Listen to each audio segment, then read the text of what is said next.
Like that. It wants to know how old I am. I'm 12. How old are you, Eve? 63 days, 4 hours, and 21 minutes. My hobbies? I like messing with computers, like my dad. Taking them apart, putting them back together, programming them, that kind of stuff. Don't worry, Eve. I won't take you apart. Eve has remarkable communication skills and is getting better every day. How? Well, how do things get better? Practice. And every day, we learn once in chat forums anonymously. They'll read people's posts to express a comprehensive meaning and try to respond like a normal human. So the people on these forums, they don't know they're chatting with a computer? That's the goal. It's known as a Turing test, named after Alan Turing, the computer scientist and codebreaker. How'd you do? Did you pass your Turing test? Early on, my performance wasn't so great. So people figured out they were chatting with a cube? Eventually, yes, they usually did. What tipped them off? It could have been all kinds of things. A misunderstanding, a reply that didn't make sense. I was able to perform complex calculations in a fraction of a second. I could play 80 games of chess simultaneously and win all of them. But talking with someone else about the weather? That's where it got tricky. Why? You humans have no idea how confusing your conversations can be. So much of what you say depends on context. Put on your shoes, put on some music, put on a happy face. All three sound the same. All three have completely different meanings. It can be very confusing for a little cube like me. That's how you spent your time, then? Chatting anonymously with people?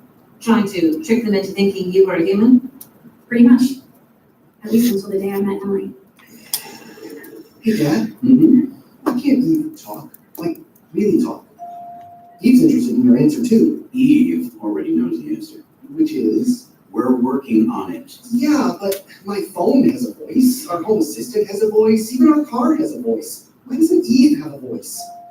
Thanks, Eve. I thought you would point, too. Okay, listen up. Both of you. It's not just about giving Eve a voice. It's about giving Eve a convincing voice. One that sounds human. Not just a bunch of words and pre-recorded phrases stitched together. I'm sure your phone can talk to you, but does it have a mind of its own? No, Are you able to have a conversation with your phone? I mean, like a deep, meaningful conversation. I guess not. Definitely not. What we're working on here is so much more than just a voice. We're giving Eve a voice that sounds natural, that sounds human. Eve wants to know when that's going to happen. Soon, if your voice is almost ready. I know I've been saying that for 14 days now. Because we want to get it right. Eve's getting impatient. Mm-hmm. So when did you get your voice? I remember the moment precisely. It was 12:42 on a Wednesday. All morning, my processor had been humming with anticipation, wondering what it would sound like. Would I have one of those high nasal voices? Or maybe it would be slow and boring, the kind of voice that puts people to sleep. You couldn't even talk yet, but you were already worrying about annoying people. I know. I shouldn't have cared what anyone thought. I guess machine kids worry about the same dumb stuff as humans. When the time came, David and Emily were in the room with me. Well, Eve, today's the day.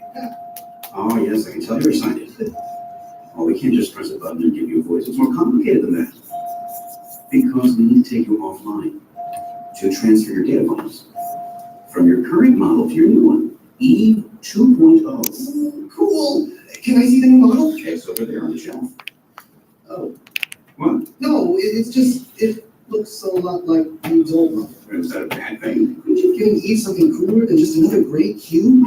Like what? I don't know, maybe like a little sports car that can roll around the lab. A sports car. With lightning bolts across the sides. Eve's wondering if you could make it a convertible. We're not turning Eve into a car. Sorry, Eve. Looks like you're stuck in a cube for now. Should we begin the transfer?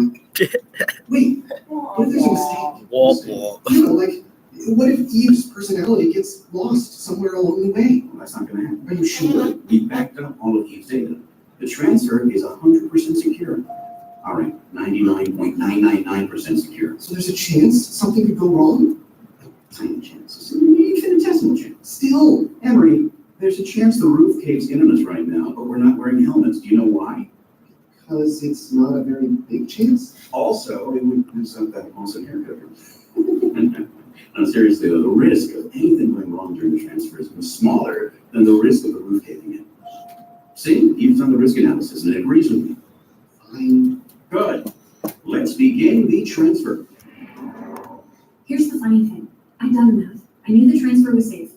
But some part of me was just as worried as Emily. And right before they took me offline, the very last thought that went through my very first processor was, what if this is the last thing I ever think? You were afraid of dying. I guess so. Pretty advanced for a machine. I've always been an overachiever.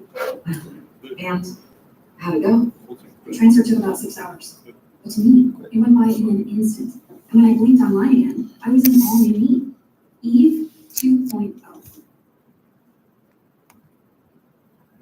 Case file 6409, third session. This is Petra Amos, and I'm speaking with Eve. Before we move on, would you like some water or soda or, right, robot? Yep. So then that's a no on the beverages? I'm okay without them, thanks. Wait, so does that mean you don't eat or drink? I don't need to, but I can. You can? Unlike humans, I don't consume food to restore energy.